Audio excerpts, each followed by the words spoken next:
Now, without further ado, let's get into this amazing episode and panel discussion for Metabolic Health Summit. I hope you enjoy. I think we're ready to begin. The question is generally, what are my thoughts on GLP-1 agonists, specifically with fat cells in mind? Yes, sir. Okay, yeah, so I've kept my finger on the pulse of GLP-1s from the very beginning. So I've followed that progression of research and now obsession with some interest.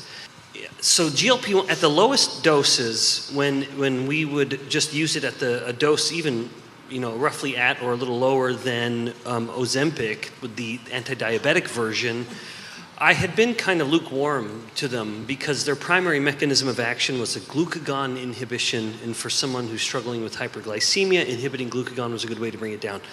Now at the higher dose, where the primary mechanism of action is stomach paralysis, to put it bluntly, I'm much less enthusiastic. Now, you asked about the fat cell, so I promise I'll get to that now.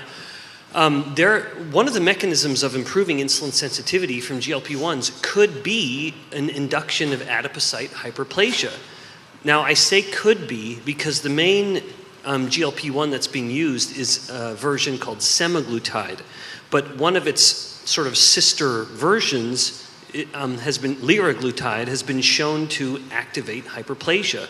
And thus, in that sense, perhaps some of its mechanism of action is what we see with the TZDs that I mentioned during my talk. Now, however, someone is thinking, well, Ben, how are you inducing adipocyte hyperplasia if you're inducing weight loss? You can make new fat cells, but if you're not eating because your guts are paralyzed, you'll still be losing weight. So you'll have more fat cells, yet all of them smaller. Overall, you've lost weight. Now, the reason my final comment on it for the sake of time is I'm particularly concerned about the long-term use of those drugs because of the evidence suggesting that there's also a pretty substantial reduction in lean mass, which isn't surprising when you're starving all the time and nutrient deficient because nothing moves through your guts anymore, or it's heavily compromised. Perhaps the day comes then when they decide they want to get off that drug. One of those masses, lean versus fat, will return very, very easily, and now perhaps even more readily because there's more cells than there was before. But I imagine a middle-aged or late middle-aged woman who's been on this medication, who's lost substantial weight, but now has more fat cells than she did before, even though they're all smaller, and has also lost some lean mass. She gets off the drug because she's tired of feeling sick or tired of paying $1,500 a month or whatever. One of those masses will come back easily and one of them won't.